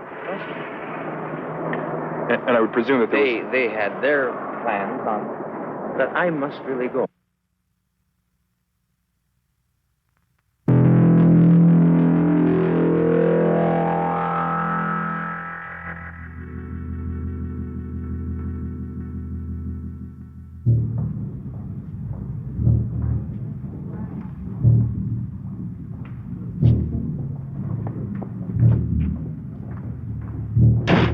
This house off Massachusetts Avenue in Washington, D.C. is an office of the Soviet military attachés. Some of these men have legitimate business there. However, most military attachés in reality are spies of the GRU, operating closely with the KGB. Working under the Ministry of Defense, the GRU specifically confines its activities to espionage in military matters. The first chief directorate of the KGB, however, has ultimate authority over the GRU espionage networks. During World War II, Carlo Tuomi was recruited into the Soviet military intelligence. He was born in Michigan of Finnish parents who left America and went to the Soviet Union while he was still a boy. His boyhood knowledge of America made him a natural candidate to become a Soviet spy sent back to the U.S. as an illegal. I was trained to collect military information about the United States Armed Forces with special emphasis on naval affairs and shipment of arms, locations of docks and warehouses, specifically in the harbor of New York, where these arms were being stored and handled, and from where they being shipped to foreign countries. In other words, you were a spy. That's true.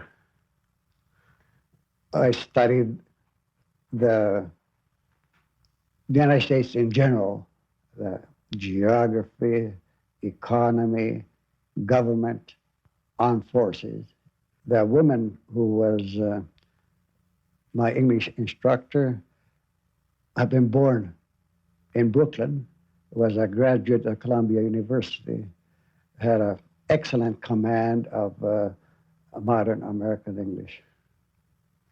What about the American culture? I mean, how were you trained so that you would feel at home in America once you got there from Moscow?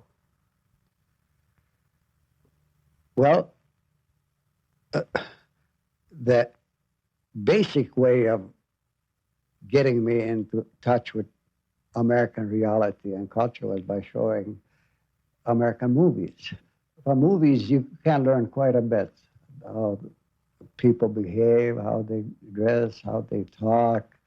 And so that's a very important way to train an agent who is to operate in that particular country. One of the agents, he was not an instructor, but he was a more administrative personnel. He took me to a storehouse which looked like really like an American clothing store, where they picked the clothing the right size. Well, the suits and overcoat had to be adjusted. Were these American clothes that were shipped over to the Soviet Union? They were American clothes. A lot of them were from Macy's. I entered the United States by train. I took a train from Montreal to Chicago.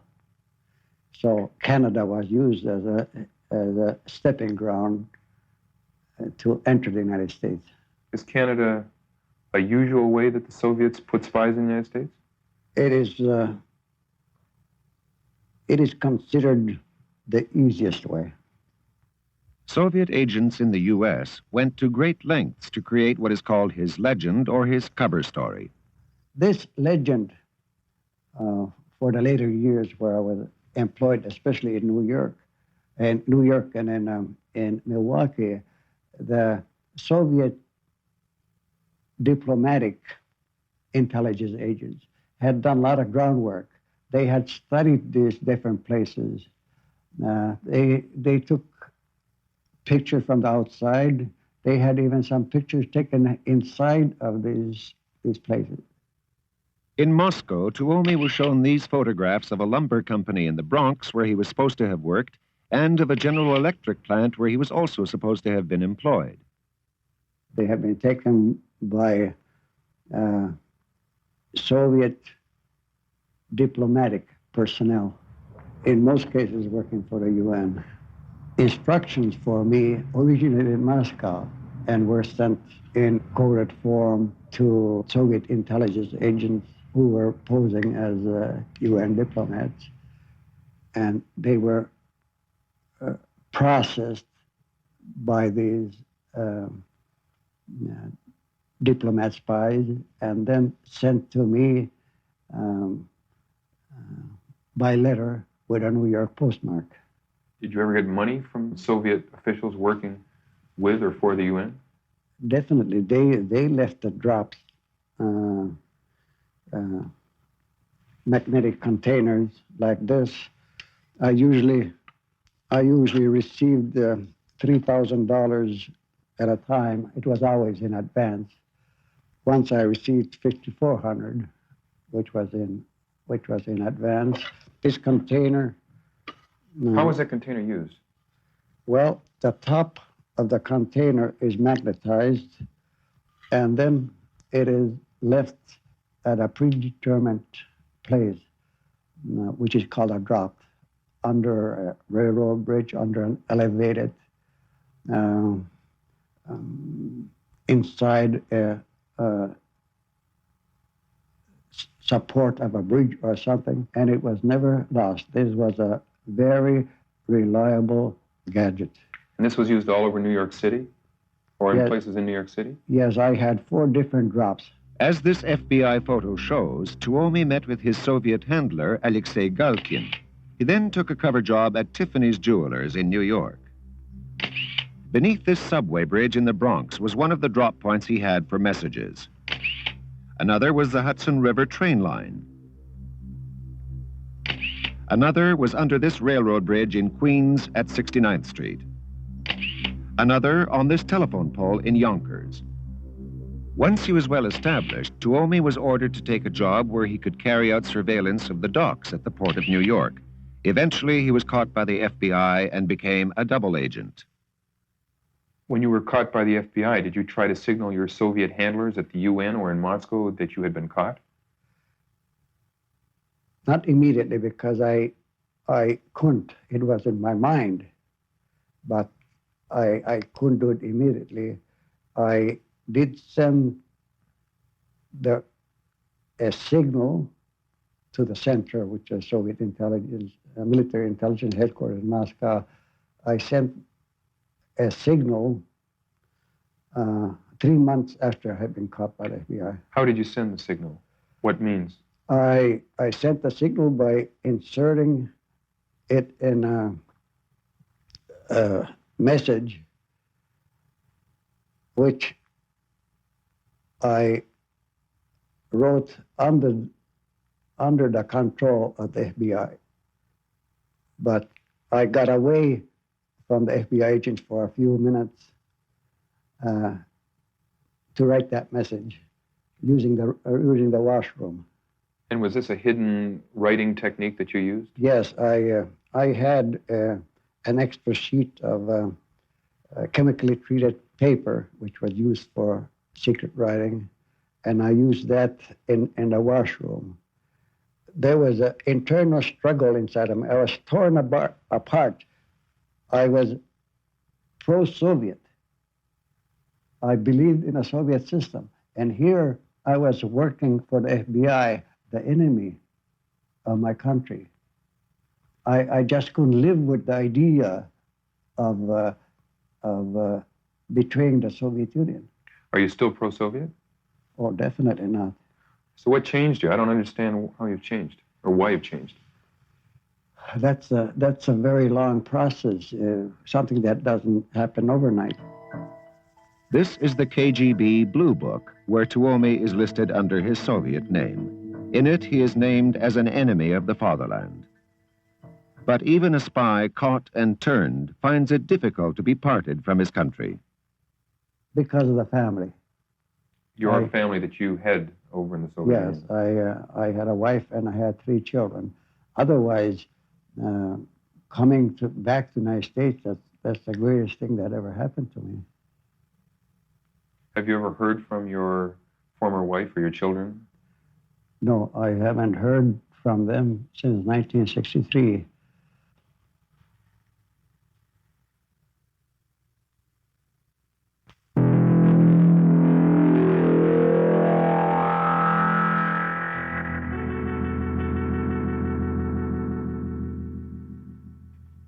On November 15, 1979, Sir Anthony Blunt, a distinguished British art historian and the art advisor to the Queen, was stripped of his knighthood. What happens now? A shocked House of Commons had been told by the Prime Minister, Mrs. Thatcher, that Blunt had been a Soviet agent. While at Cambridge University in the 30s, he acted as a talent spotter for the Soviets, and later, while a member of British intelligence, he continued to pass information to the Russians. By remaining silent about his friends involved in spying, he was directly responsible for exposing British agents and operations. In the mid-1930s, it seemed to me and to many of my contemporaries that the Communist Party and Russia constituted the only firm bulwark against fascism, since the Western democracies were taking an uncertain and compromising attitude towards Germany. I was persuaded by Guy Burgess that I could best serve the cause of anti-fascism by joining him in his work for the Russians. This was a case of political conscience against loyalty to country. I chose conscience. When later I realized the true facts about Russia, I was prevented from taking any action by personal loyalty. I could not denounce my friends.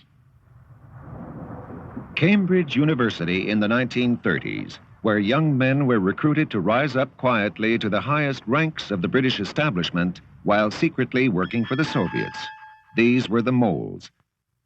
The most notorious was Kim Philby, who rose to be a senior officer in MI6, the British intelligence agency. As liaison officer with the CIA, Philby was well placed to relay vital Western secrets to the Soviets. Since 1963, Philby has lived in Moscow and is a colonel in the KGB. His tip-offs were to cost many Western agents their lives.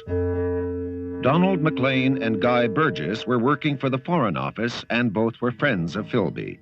They also worked for the Soviets until they fled to Moscow in 1952. As head of the American department, McLean had access to these top-secret briefs of President Truman's assurances to then British Prime Minister Attlee that American threats to use the atomic bomb in the Korean War would never be carried out. This valuable information went straight to McLean's Soviet handlers. But there were many Americans also involved in similar activities. In the 1930s, Nathaniel Weil was one of thousands of young Americans who decided that the fascism of Hitler's Germany was the true enemy and that communism was the answer. He became a secret party member who took his orders from the Soviets while working for the U.S. government. We were to rise into positions of as much power as we could in the government, to influence the government in a socialist or communist direction, and so that in the event of our victory, there would be trained men to take over major governmental tasks. Seen here at a government conference in the 30s, Nathaniel Weil was just one of many Americans secretly working for the Soviets within the U.S. government. We were to sever all connections with known communists abruptly and instantly. We were not to express left-wing views under any circumstances. And if we saw people who seemed to us likely recruits, we would bring the name before the group where this would be discussed. But we would have no further contact with that person. In other words, a decision would be made, and then some entirely different person would make the approach, thus preserving the clandestine nature of the cell. Harry Dexter White, Assistant Secretary of the U.S. Treasury during the war years, was entrusted with the responsibility for all Treasury policy bearing on foreign relations. He was also a Soviet mole. In his sensitive position, he was not only well placed to pass on intelligence material, but to influence policy decisions as well. Under Soviet instructions, White drafted a plan for Treasury Secretary Henry Morgenthau, one of Franklin Delano Roosevelt's closest advisors, which was presented to the Allies gathered at the Quebec Conference in September 1944. Dismissed as ill-conceived by Winston Churchill and the chiefs of staff, the Morgenthau Plan called for the total deindustrialization of Germany after the war, under the pretext of permanently disabling German militarism. It received wide publicity, particularly in Germany, where Adolf Hitler faced opposition from his own officer corps and had recently survived an unsuccessful bomb plot on his life from amongst their numbers. In the face of advancing Allied armies, German propagandists called for determined opposition as the only alternative to the grim future offered by the Morgenthau Plan. Germany was to be shattered no matter what.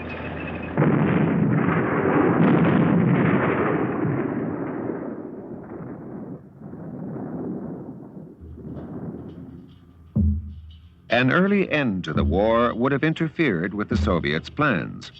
In late 1944, their forces were still far to the east. But by May 1945, when Germany finally surrendered, all of Eastern Europe, Poland, Czechoslovakia, Hungary, Yugoslavia, Bulgaria, East Germany, and Romania were in their sphere of influence.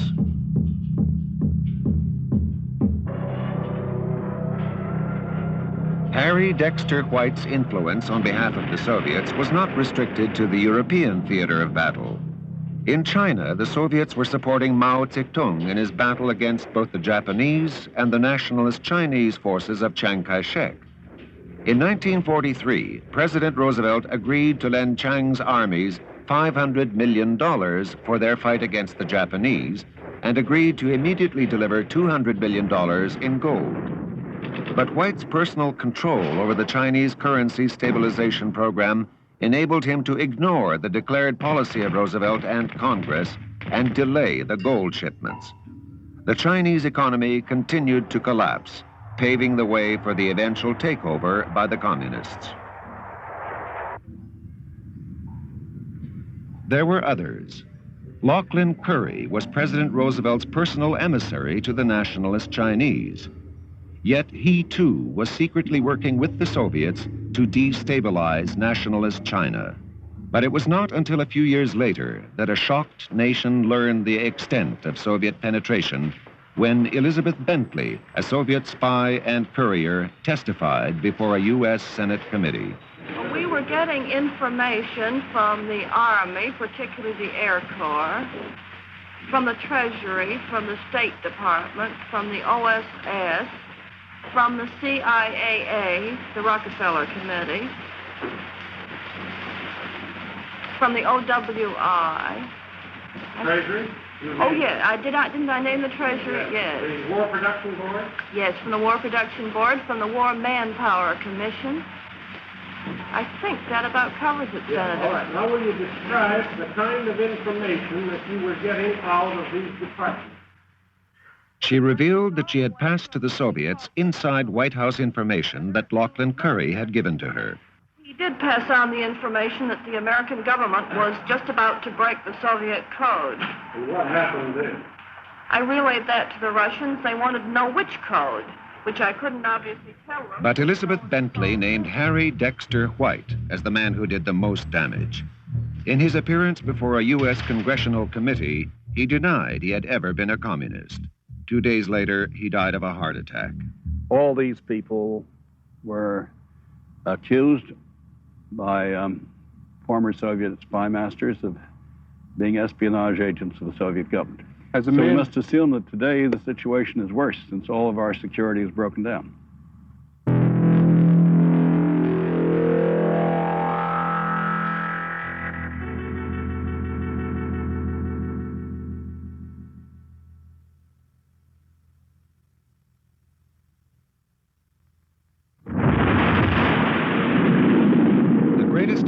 Soviet espionage was the operation to acquire the information needed to build the atomic bomb.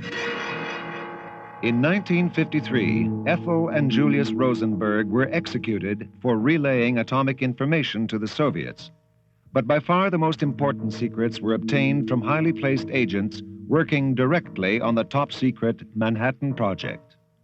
British diplomat Donald MacLean photographed classified documents at Atomic Energy headquarters for the Russians.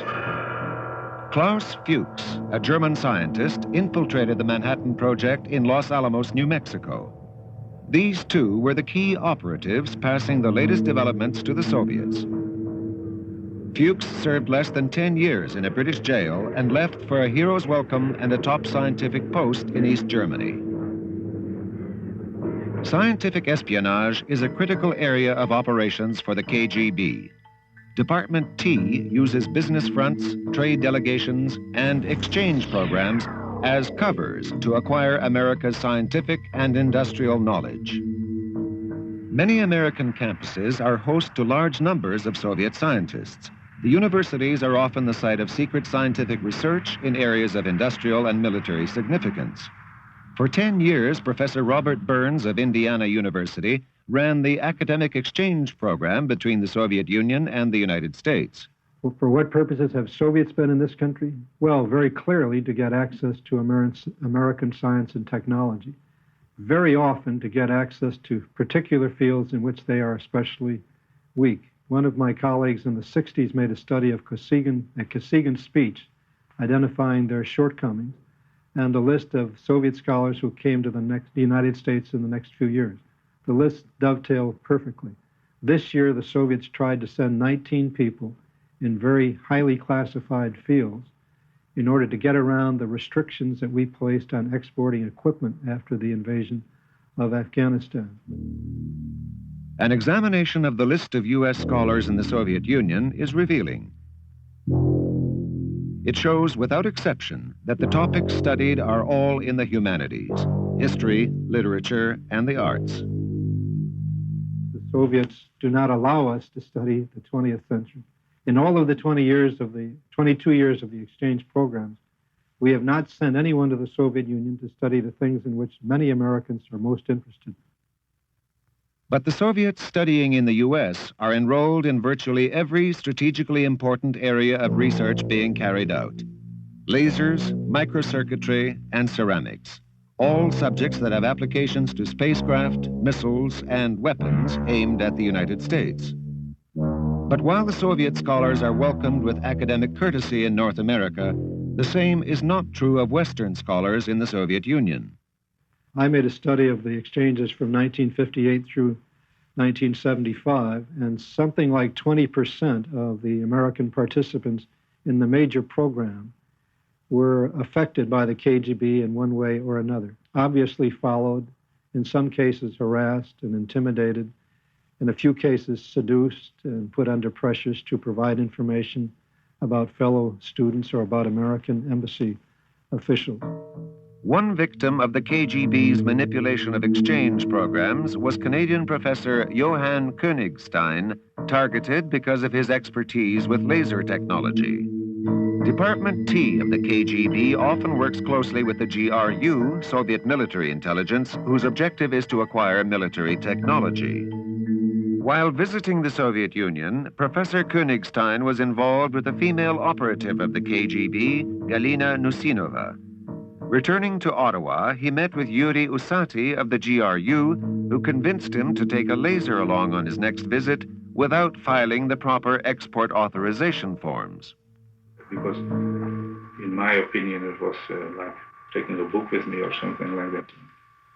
Because if you took it over, it was, of because course, why did you take it over? Well, to do these experiments, they had to be done. I didn't want to do all that routine kind of research.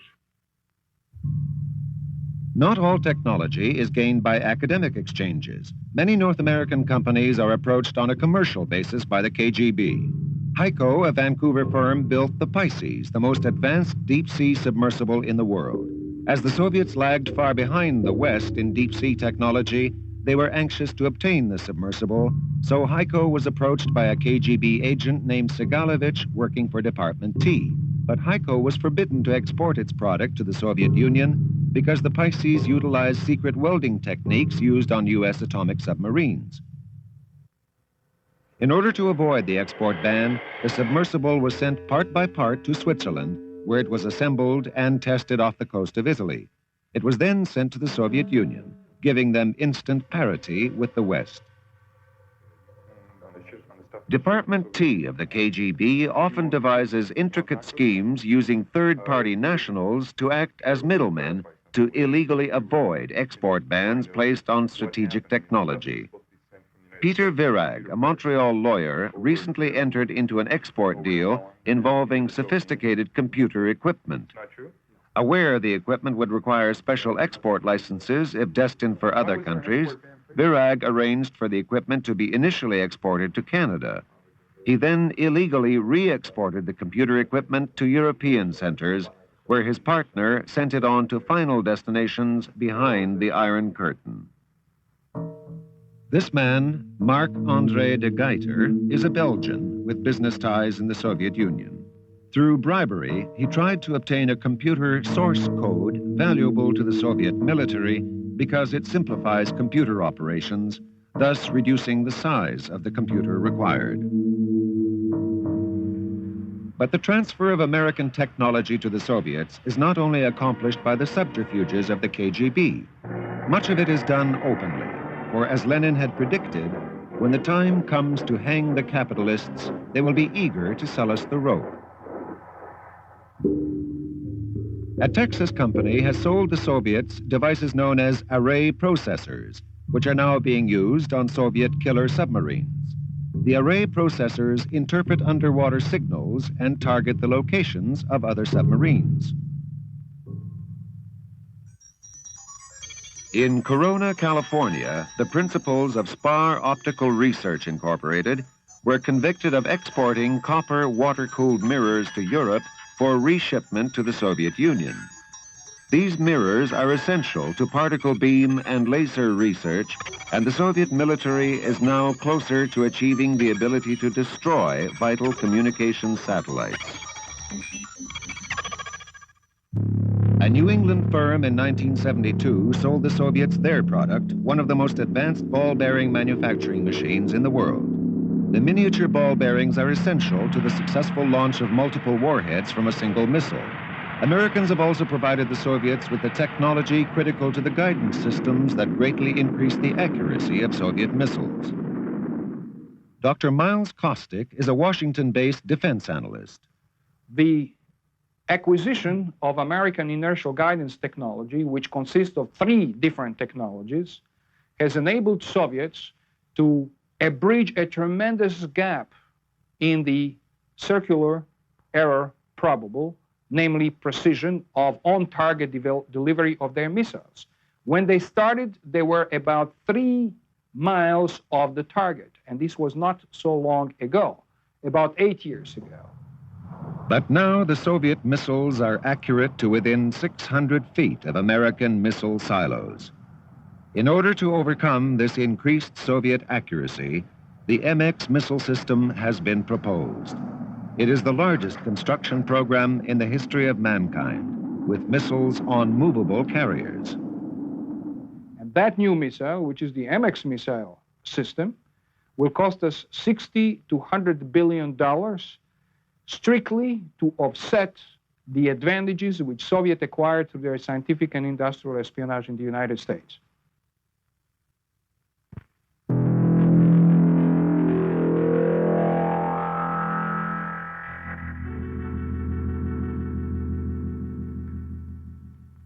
Main purpose Yuri Bizminov is a former KGB agent.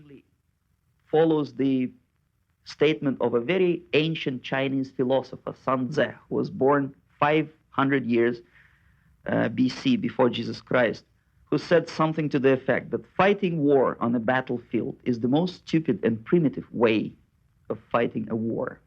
The highest art of warfare is not to fight at all, but to subvert anything of value in your enemy's country, be it moral traditions, religion, respect to your authority and leaders, cultural traditions, anything. Put white against black, old against young, I don't know, wealthy against poor, and so on. Doesn't matter.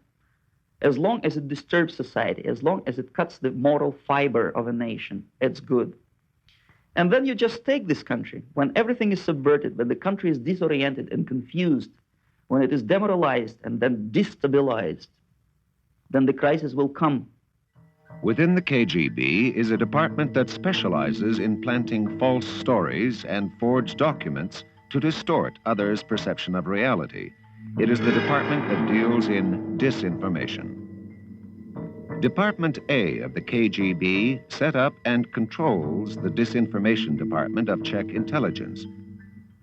Ladislav Bittman was deputy director of that department when he was with Czech intelligence.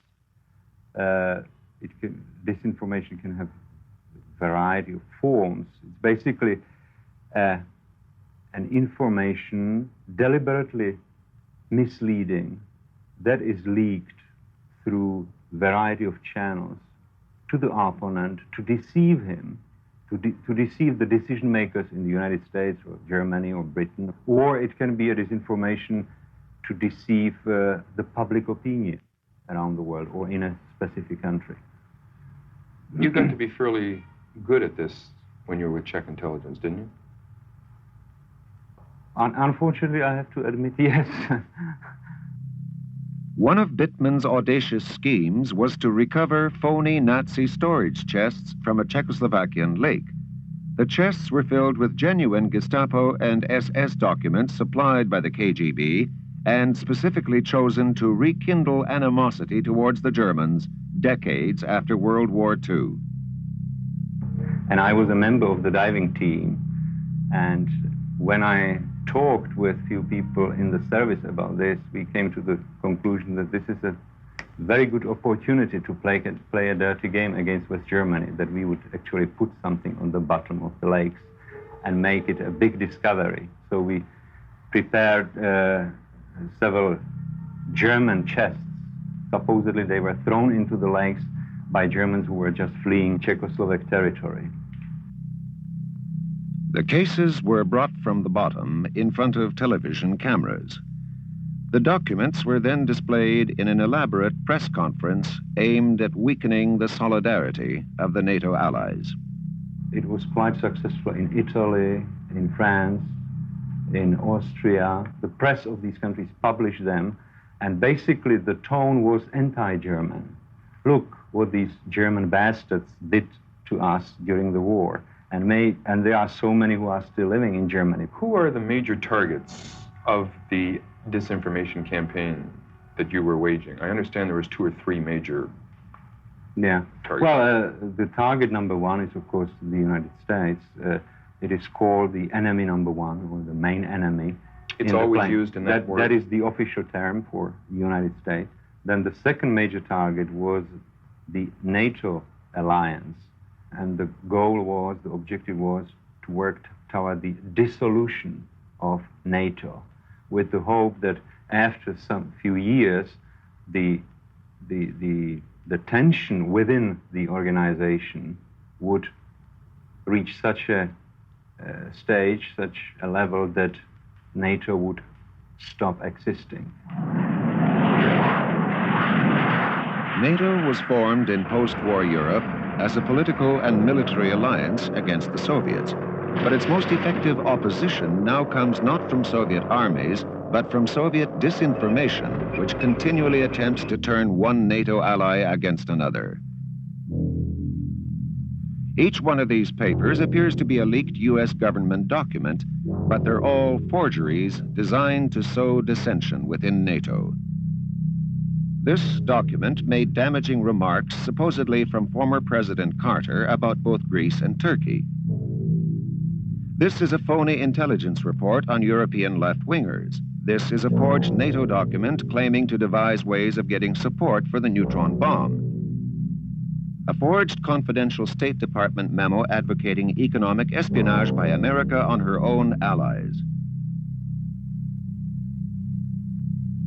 Many forgeries have been directed against Anwar Sadat, a confidential U.S. memo claiming his time is up, or false reports on former Vice President Mondale's remarks that neither Sadat nor Begin are viable leaders. There have been forgeries released to show American suppression of Islam, the religion of its oil suppliers. Yet perhaps the most successful Soviet disinformation attack was on the KGB's main competition, the CIA. It began with an agreement in the mid-60s between the East German and Czech intelligence services. The 2 disinformation departments, again under the supervision of the Soviets, decided to start a long-term operation against the CIA, making life as hard as possible for CIA. That is to label many American diplomats, politicians, cultural representatives abroad as CIA agents and paralyze their positions. Specifically in 1966, the first major operation was to prepare a book which is called Who is Who in CIA. The book, Who's Who in CIA, was the beginning of the exposés that seriously undermined American intelligence capabilities for almost a decade. So powerful was the impact of this book that its imitators, like Philip Agee's Covert Action Information Bulletin, frequently refer to it as source material, as do other major news sources. It was used as a source in this ABC nightly news television broadcast in November 1980, claiming that the Reverend Jim Jones had a secret CIA associate before the Guyana massacre. This man, Richard Dwyer, is the focal point of many of the questions surrounding the possible CIA involvement at Jonestown. He's a career diplomat who served in sensitive posts throughout the Mideast. 2 years ago, he was the deputy mission chief in Guyana. He is listed as a CIA agent in a publication that for years has specialized in such allegations. The CIA denies the accusation. But it was Ladislav Bittman who was one of the real authors of Who's Who in CIA. And although it was not published under his name, the book received exactly the attention he hoped it would. Shortly after coming to the United States, I found this book in many bookstores. I have it at home. And for example, it was quoted by the Covert Action Bulletin, or is this AG's group, the group? Yes, that's right. Philip It's Agee. one of the major sources of information about CIA man. Of course, that's ironic because that is a communist disinformation. Konstantin Hanf is a New York-based journalist for Polish-language newspapers in North America. When he decided to expose communist agents in the U.S., the long reach of the KGB influenced his life. 1976, we started a wave of exposure of Soviet and Polish communist intelligence network, especially here in New York. We exposed agents mostly working around the United Nations. What agents were these? Who were they working for? For the KGB. Any? Polish Communist Intelligence Service, which is actually nothing but an arm of KGB too. Shortly after his exposés of the KGB in New York, Hanf's stories were published in a heavily ethnic area in Winnipeg, several thousand miles to the west, by the weekly newspaper Czas, the Polish Times. In July 1978, on a day the paper had not planned to publish, a bizarre edition of the weekly was put into circulation with articles and semi-nude photos designed to offend its conservative and older readership. It was done in a very clever way, because the look of it was exactly the same as we would have printed, but some things struck us right away. For example, right on the front pages that beautifully breasted women, which we wouldn't have never put into a paper simply for different reasons, But our readers are mostly middle-aged people who would never dream of doing anything like that, Inside the paper, we have a picture of one of our correspondents in the uniform of a German Wehrmacht, and the letter supposedly written by a Jewish writer referring to our journalist, a contributor to the paper, Mr. Hanf, as a war criminal, Nazi war criminal. The funny part of it is that when the war ended, he was about 18 years old, and yet they said that he was high-ranking officer, that he has killed so many Jews and this and that, And there's another article portraying Mr. Hanf as an agent of, you take it, KGB, CIA, FBI, everything under the sun. It has become a classic case of Soviet bloc disinformation on a very personal level. The charges against Hanf were also made in a letter supposedly written by the Jewish Defense League of New York, and the letter was sent out to advertisers of the newspaper, informing them that Czas was harboring a Nazi war criminal.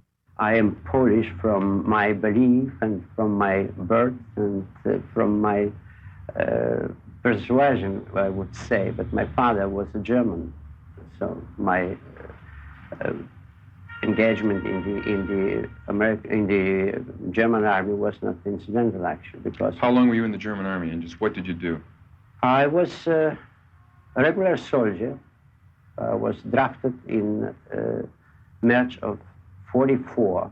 March 1944? Yes, when I was 17 and a half of age. And in February of 45, I was captured by the Soviets. The accusing letter was revealed to be a forgery when the real Jewish Defense League examined this and declared it had not been written on their stationery, and also that they had never accused Mr. Hanf of any war crimes. What effect would this have had on your readership? What effect did this have on your advertisers? I mean, what was it? Well, obviously, I think the main aim was to stop Czas being published and have the same editorial policy as it was, since Mr. Mroczkowski took over. And they wanted, I'm sure, to create panic on the board of directors so that we would fire him and get some woolly-headed fellow, which would be a little bit softer on communism. Yeah, there is a long-term plan and strategy how to frighten prominent exiles who are politically active, or organizations that are very anti-Soviet or anti-communist. And I have to admit that this is a relatively an easy thing to do. Why? Because most exiles, most refugees or immigrants have some kind of relations with the mother country, with the people, with the relatives there, and they they can be even blackmailed, because imagine that you have a mother there and somebody comes and says, so if you don't cooperate, or if you continue speaking against us, your mother will have a very tough life, my dear friend.